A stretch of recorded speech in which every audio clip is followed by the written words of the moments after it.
Thank you very much for the conversation. You can tell us when you started the farm and with how many cows and the development, how it has been. We basically began in the year 2014 with one single cow. It's been a growth, from the one cow. Yes. It came calved down, taking care of it. Yeah, it's good to disinfect. Yeah, it's good for disease control. Okay. Yeah, we started all the way in 2014 with one single cow. Okay. And through the one cow, yes, we've been able to grow our farm, within the 14 years or so. Yes. To what we are today. Of course, we purchased others along the way, but due to old age or some various reasons, yes, we had to cut them down. So basically, what we have now is a replacer herd that we ourselves served and grew from the heifer part of it, and you can see what you have today. Okay. Yeah. So you have how many in total here? We have a total of 19 with two calves. Yes. 2 calves, and yeah, total of 19 with 2 calves. Okay. So how many times do you milk per day? We milk 3 times a day. Yes. That is early in the morning, in the noon time, and maybe not late in the evening, but around 5:30 in the evening. Yes. And in terms of now the milk, where do you take your milk? Decil Dairy Farm is basically not only a farm, but also we have an ATM where we do value add our milk. We do dispense pasteurized milk. We also do make yogurt. We also make maziwa lala. So, in the surplus, we take to our very good friends in Tigoni, that is brown cheese, who basically are in the business of production of cheese and other milk products. Now, having been in this business from 2014, what is the importance of you adding value to what you are producing? Does it make economical sense to add value to what you're producing? Yes, it does. It does make a lot of economical sense in terms of the profit margins, the farm being able to sustain itself, and also motivation. Also being able to get motivated through the 10 years or so we've been in the business. I think it's been motivating. That's through the produce that we've been yielding from our heart.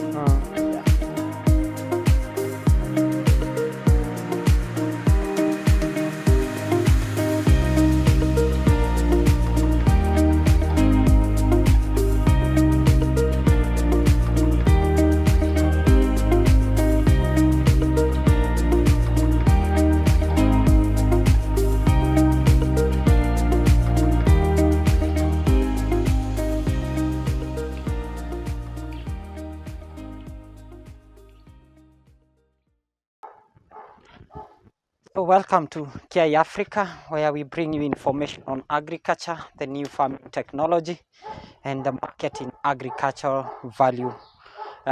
Today we are here in Kiambu, where we will look at this farm and what they are doing inside here. It's very exciting to see such structures for a young farmer, and we will be talking to them so that they can tell us what they do in these structures. This is KI Africa, and good to see you again.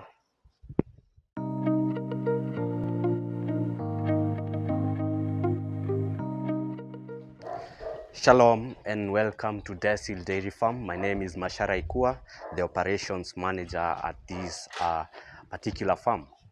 Decil Dairy Farm basically began in the year 2014 with one single cow. From then, or rather since then, we've then grown to a total herd of 60, but apparently we have a capacity of 21 at the moment. Yes.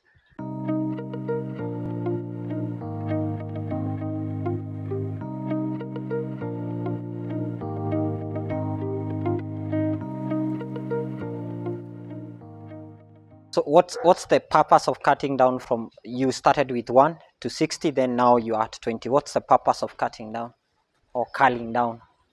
There are various reasons as to why we culled down from the 60 to the now 20. One of the reasons is because the current state of our state, which at some point didn't really favor our farmer. Another reason is because some of our cows, or rather some of our herds, had really, grown old, thus trickled their production downward. And maybe at one particular point we had a FMD outbreak, which really, uh, caused problems to us. FMD is foot and mouth disease, which is also a killer disease.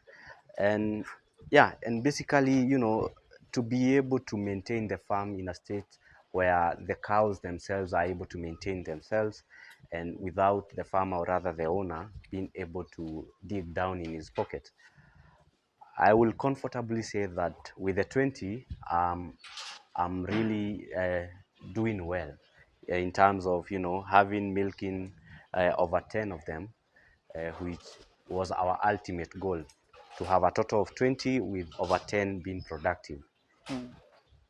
Oh, that's good. The whole pen, because I can see it's a big structure. When it's full to capacity, takes like how many cows? Our shed has a capacity to hold at most 60 cows.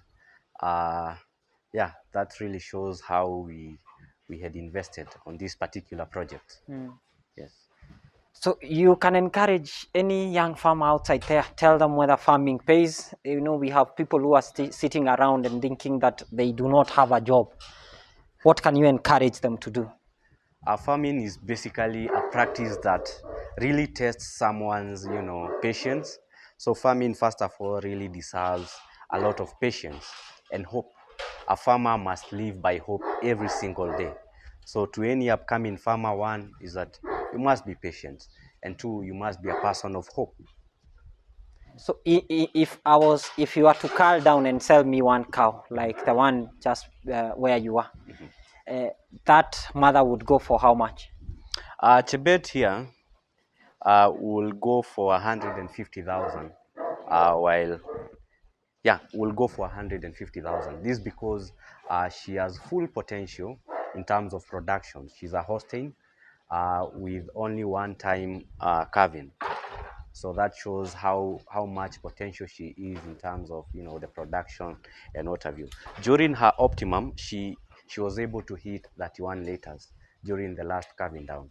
So in case of disposal, or in case I needed to sell her to a farmer, I would sell her at a price of 150,000, which is equivalent, or rather, which is fair in terms of, the profits, or rather the returns that the cow will be able to give to that particular farmer. Thank you very much.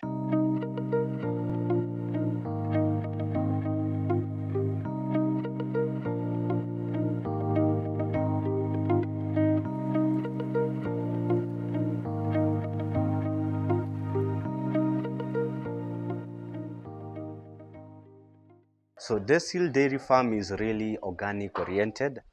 That is in terms of, our recycling and what have you. For instance, our dung, we use it to make, or rather we make biogas. We have biogas. We operate on a biogas basis here. We don't use gas, courtesy of the dung. We also retail the dung to, avocado farmers or other people willing to do landscaping and what have you. In terms of milking, we milk 3 times a day. That is in the morning, early in the morning at around 4:30. We also milk at 12:30, and later in the afternoon, that is 5:30. Feeding, anytime you milk, you of course need to feed. In terms of milk production, currently we are at an average of 150 liters. Which we retail at our shop, or rather at our milk ATM located along Kiambu Road. We also sell to the normal Reja and our neighbors here, and surplus we take to Brown Cheese, which produces, or rather which processes cheese. Um, Milk hygiene is also very important. You have to ensure that at any given time, uh, you not only produce milk, but you produce hygienic milk. That's why when it comes to cleaning, you have to do proper cleaning to ensure that your milk is of high hygiene. Mind you, Another thing that can really demotivate a farmer is in instances where, you know, your milk is not hygienic enough, to an extent that whenever you retail your milk, clients have to come back, you know, claiming that their milk went bad. And most of the cases that lead to such are hygiene related. So that's why we always ensure that we not only clean, but do proper cleaning of, you know, our milk equipment.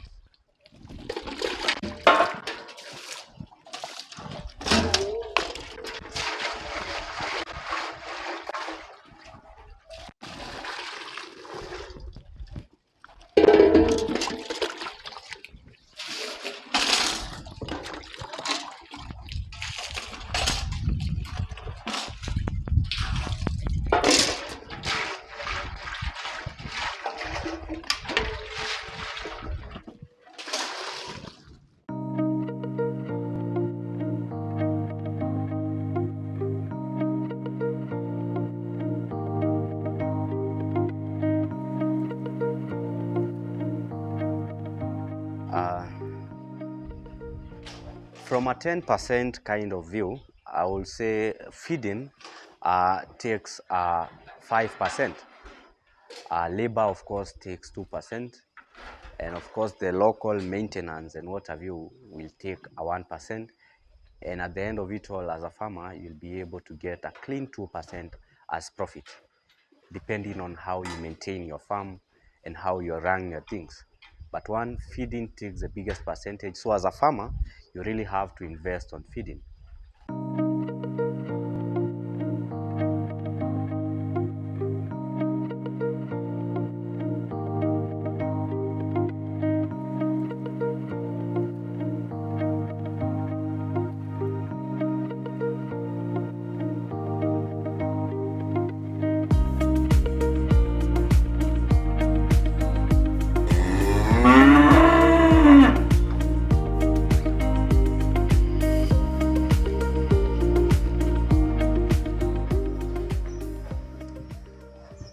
We have divided our cattle in different groups. For instance, the group that is visible here is the in-calf heifers. The ones that have just been weaned and others are ready for service.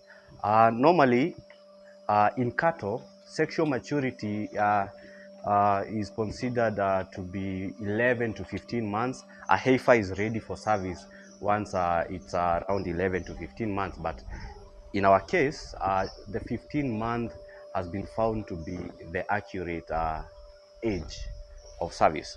Our naming system, we name our cows depending on the persons in our lives who have made impacts. For instance, on my left here is Neema. Neema happens to be a very close member of our family, and so on and so forth. We have Wanjiko, we have Flavia, we have, you know, just to make the animals, you know, relate with us, you know, not only physically but also, you know, intrinsically. Yes. So how many in-calves do you have in this section? We have 6 of them, of which one is a bull. Okay. Yes. So how long does it take for you to wean them? Normally, weaning takes place in the 3rd month. So after the 3rd month, the calf is, you can wean the calf. Of course, you, before attainment of the 3 months, you of course need to introduce, you know, dry fodder for the calf to be familiar with the feeds. So you don't just withdraw, you supplement. You supplement until the calf itself is actually in a comfortable state to, you know, to feed. And what type of breed do you have here? Basically, we have one breed, which is a Frisian, Holstein Frisian, that we've reared for the longest. For our farm, we deal with one breed, which is a Holstein Frisian. Yes. Why that? Why that breed? Our farming module is more of commercial, and Holstein Frisian is said to be a high yielder, Sorry for that. Yes, Holstein is a high yielder. Yes. When you say high yielder, you mean in terms of meat, in terms of milk, or in terms of what? In terms of milk production, I mean, Hmm. a Holstein, a calved, when a Holstein just calves down for the first time, it's in a capability to give you around 28 to 32 liters. During the third calving, it's when it gets to its optimum, I mean, which is around 35 liters a day. Okay. Yes. So, having the breed, what is the advantage of you now saying we have only one breed instead of you mixing them, like having an Asha, and maybe mixing with what you have freshen? It's more of what I've wanted to rear. At some point, I had the Asha, but I would say I cut them down due to, sometimes they are prone to diseases, In other times, they are not able to satisfy you in terms of milk production. And mind you, I'm in the business of milk. So whatever I need from the cow Yes. is that high yield. Mm. Yes. So, in terms of income, how much food do you feed them, like per day? How many kgs per cow? In terms of feeding, we use a module called TMR. TMR basically means total meal ratio. This is, we feed on cotton hull, we feed on silage, we also feed on minerals and sprinkle molasses on top. So basically, one calf can take around 10 kgs in a day. 10 kgs in a day. 10 kgs in a day. And you've said they will be in this stage for the next 15 months. Then after Yes. that, you take them to another stage. Yes, you take them to another stage. When you take Or them to rather, you serve them. You can okay, serve them because basically they happen to be of the same age, so their heat intervals also will be at the same period. So I can choose to maintain them in the same place, yes. or rather rotate them. But basically, what is more important, is having to know their heat cycle.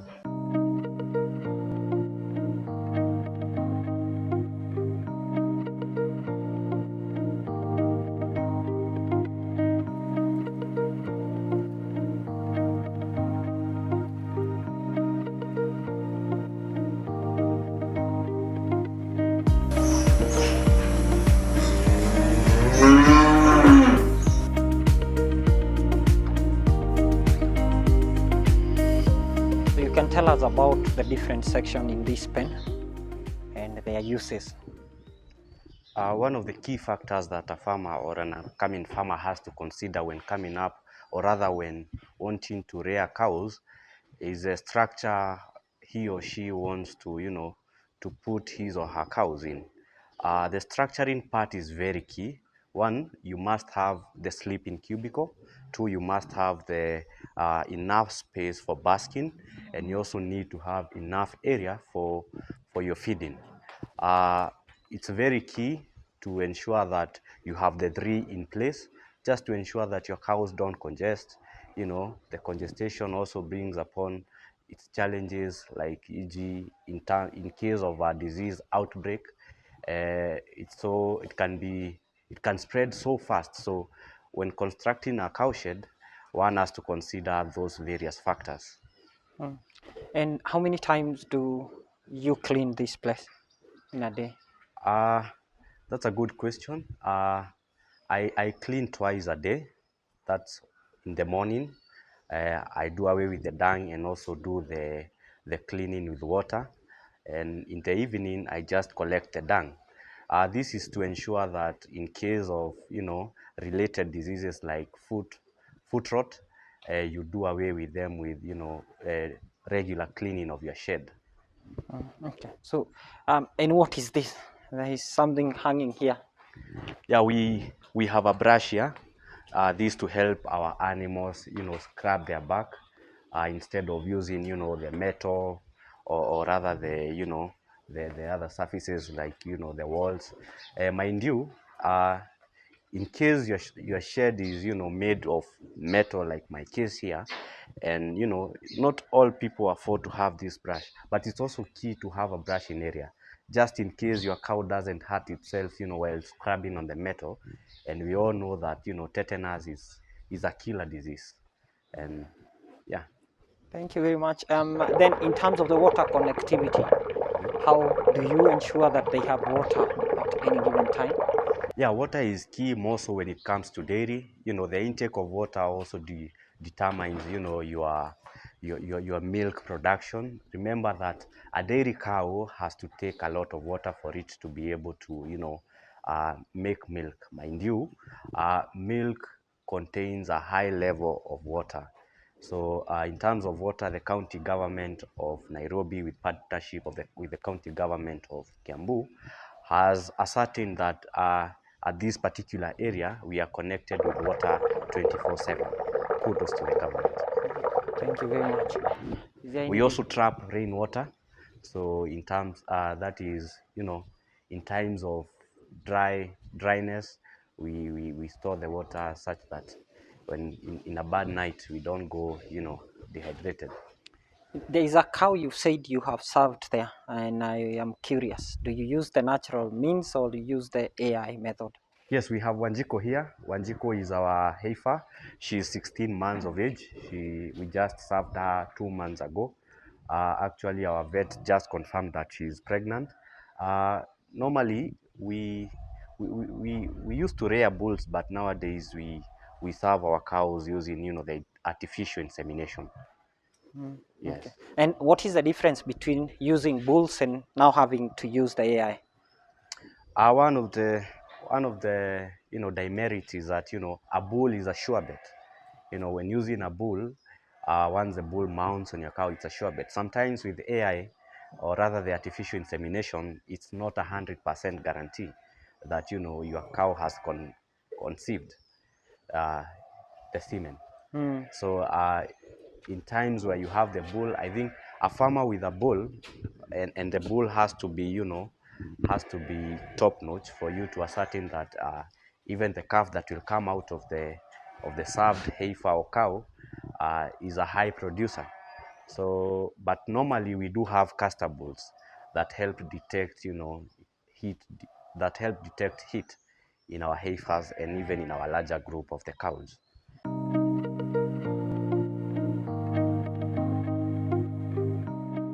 The cost of artificial insemination is quite high, but it's quite high.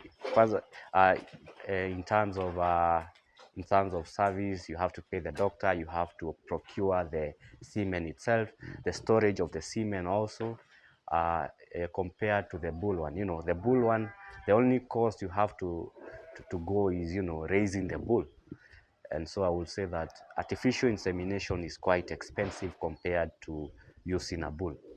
But in terms of inbreeding, you are sure bet that you won't have the inbreeding when you're. Yeah, it also helps control inbreeding. Mm. Yes, so with the artificial insemination, you are almost 100% sure that cases of inbreeding in your farm are close to zero.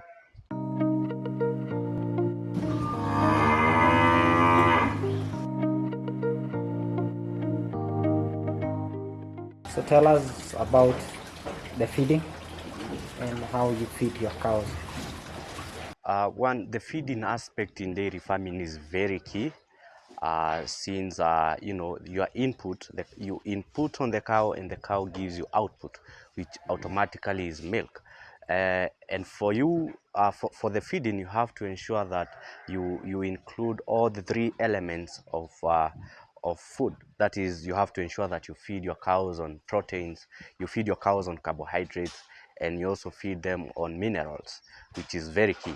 In my case, I feed more on the dry fodder. I'll share with you my TMR. My TMR basically reads that I feed my cows on, the cotton hull, which carries the biggest percentage. I also feed my cows with silage. I also feed them with minerals. That is, in instances of the milking herd, I use, Vitomaziwa, which is a very good type of a mineral. I also feed them on molasses, which helps on metabolization, of the food and digestion of the food. When it comes to the cotton hull, which I've stocked in bulk for retail to farmers,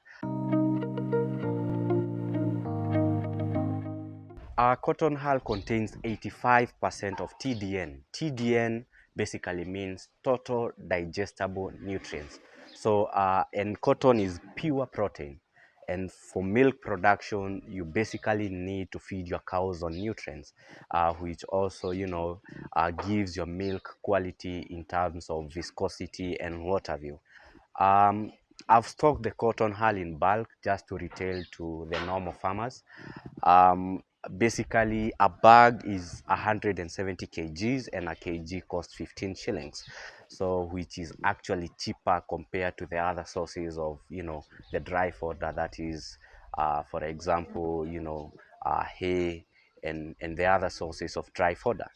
Mind you, you need to feed your cows on, a little bit or rather a big percentage of dry fodder since milk is highly, milk contains roughly 87% of water and you need your cow to take water. What do? You need to feed it on dry fodder to increase the water intake in the body. Uh, what I would advise a normal farmer is that it's not just feeding. You have to measure in and check on your formulation, check on your ratio.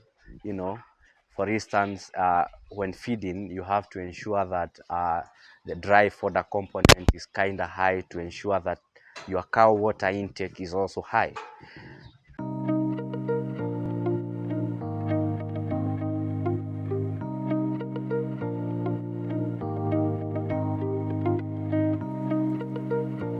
um, Personally, or rather as a farm, what we do, since we have the cotton hull in bulk, we do something we call ad lib. Ad lib is basically giving the cow, the cotton hull without measuring it. Ndio yeye mwenyewe ajibakishie until atosheke. So that's called ad libbing. So the other components like silage, minerals, and the formulated dairy meal is what majorly we have to control in terms of ratio. But the cotton hull, we ad lib. Yes. One of the challenges that maybe as a farmer I've experienced in the recent past is in times of disease outbreak. Uh, Sometimes it takes personal efforts to vaccinate. Our government has, in the recent past, really tried to, encourage farmers on vaccination and what have you. But I really feel like as a farmer, enough is yet to be done. So one of the biggest challenges is in instances of, disease outbreak. For instance, yellow fever, which is a killer disease. The same can also demotivate a farmer from, from 100 to 0. In terms of production, you lose cows, your production dwindles down. Taking the production back to where it was is quite a big problem to, to a farmer. And for me, maybe it might not be a challenge, but I know to other farmers it's a challenge. The market for your milk. Yes. To cap down that, as a farmer, I would really advise my fellow farmers to really consider value addition of their milk. You can either choose to make yogurt, boil the milk and sell it pasteurized, or any other form of value addition. But value addition is the way to go. Yeah. We do regular vaccination. That is against diseases like lumpy skin and maybe FMD. So regular vaccination is quite important. In our farm, we do it once in every 6 months. We involve experts in the field, veterinaries who come and play a very key role in instances where we need to vaccinate and what have you. In terms of deworming, it's quite we do it quite regular to ensure that our animals maintain a good body score and also are in a very good production. Production, they're productive enough. So we really consider the vaccination and the deworming part of our herd very key.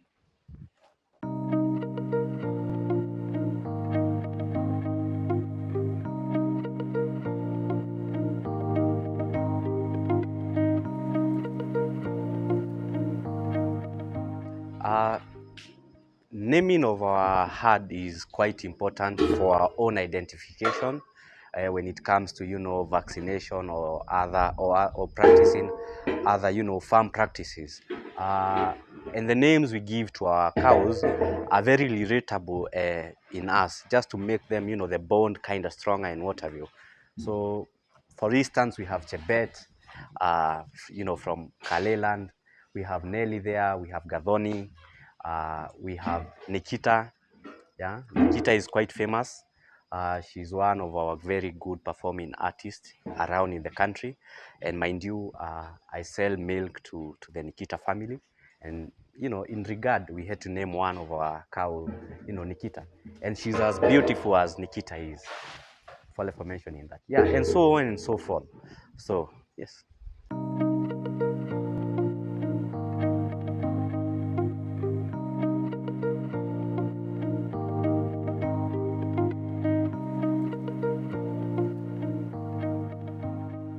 And that, my friend, is our interview today.